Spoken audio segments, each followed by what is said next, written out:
So hi everyone, welcome back again.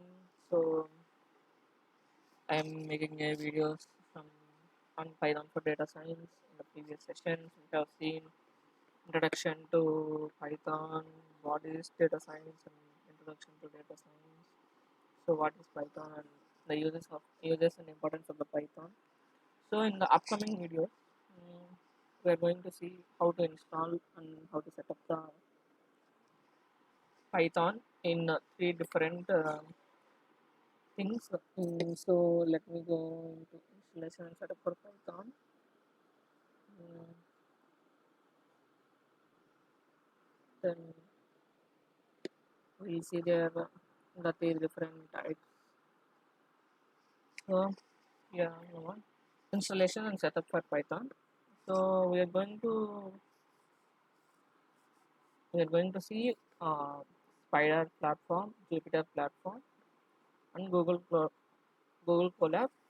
How these are used and in Python and how they are useful for data science.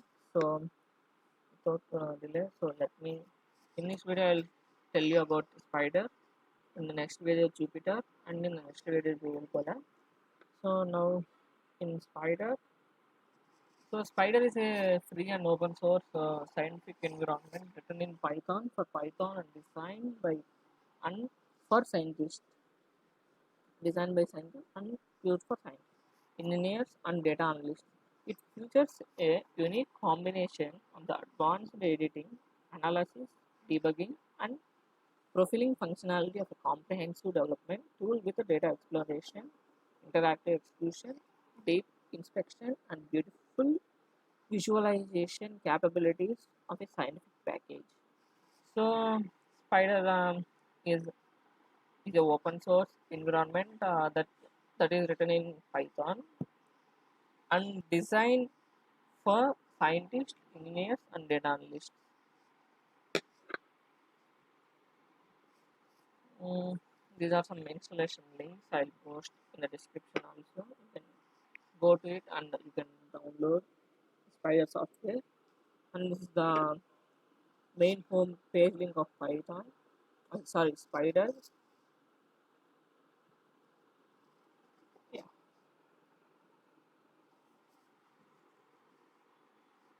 this is the home page for Python. Sorry, Spider. Mm, Spider. What are the components? Is a whole building blocks of a powerful IDE. So in this there are so many editor, IPython console.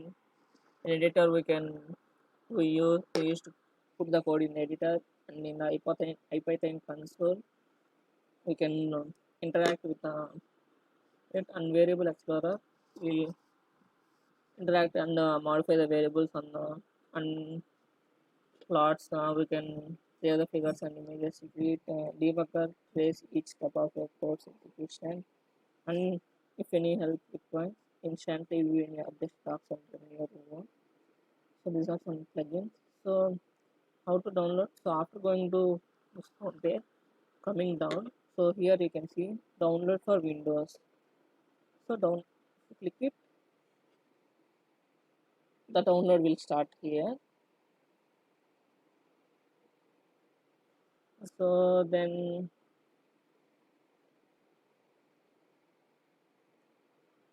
this is that is the download link.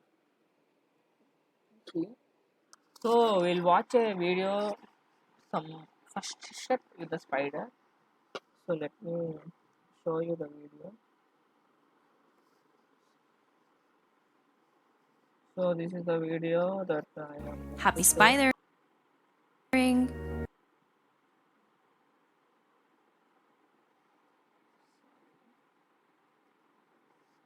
So first steps with the spider, getting started.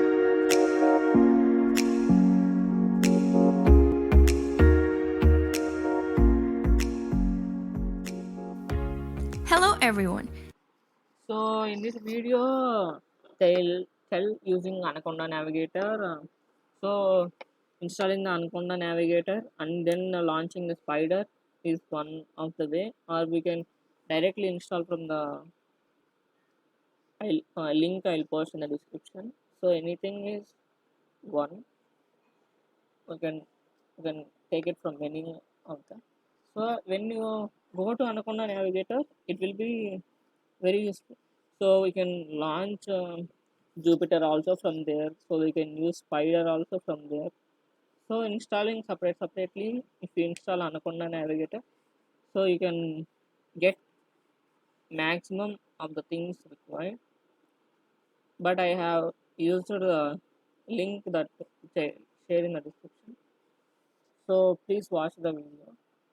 I'm Juanita, and in this video, I'm going to show you how to open SPYDER and go over the basics of SPYDER's interface. We will learn about SPYDER's 4 panes that you'll likely be using most often, as well as briefly explore the others that are open by default.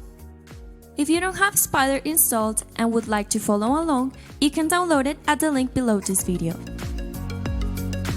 The easiest way to open SPYDER is by opening Anaconda Navigator and clicking on SPYDER application once it is open.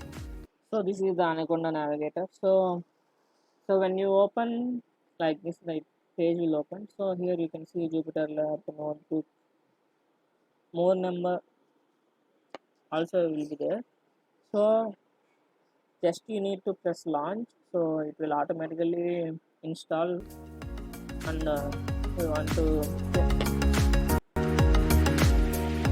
This is the interface after installing you will get.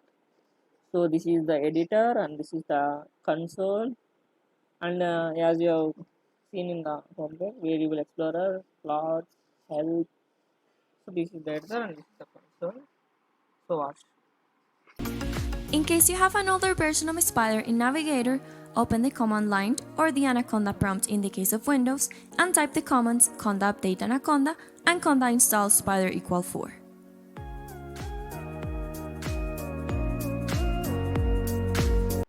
I'll also post the YouTube link in the description. So if you want to install from Anaconda Navigator, you can also go with that.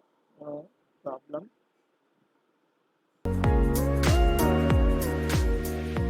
To launch SPYDER without opening Navigator, open your command line and type SPYDER. If you follow the installation guide, you should have everything necessary to open SPYDER 4. This is what SPYDER 4 looks like in its default configuration, though you can thoroughly customize it, which we'll get to in a later tutorial. You can see that it is divided into 3 sections showing 3 different panes: the editor, the console, and the help viewer. These 3, along with the variable explorer, are the 4 core panes you'll work with the most in SPYDER. On the left, we have the code editor, where you can open, edit, and run files. Bottom right is the IPython console, which you can use both interactively and to run your code in the editor. It shows you which version of Python you are using. Above it, you'll find a help pane, where you can get more information and documentation for any object in the editor or console by pressing Ctrl-I or Command-I in macOS. We'll see how to do this in our next video. For the 2 sections on the right, you can switch tabs to see the other panes that are open by default when launching SPYDER. In the top section, you can switch to the variable explorer, which shows you the name, type, size, and value of the variables that you have previously defined in the editor or the console. You can also modify the value of these variables directly from this pane by double-clicking them right under the value column. The plots pane will show you the figures you generate with Matplotlib and other libraries, and the files pane allows you to browse the files in your computer and open them in the editor with just a click.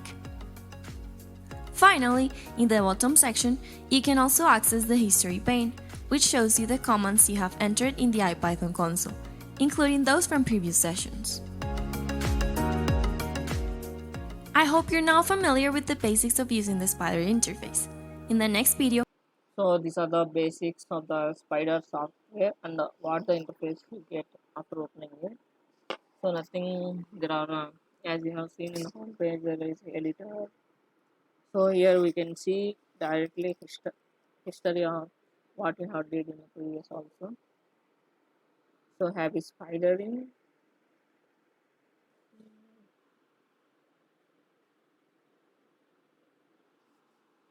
So in the next video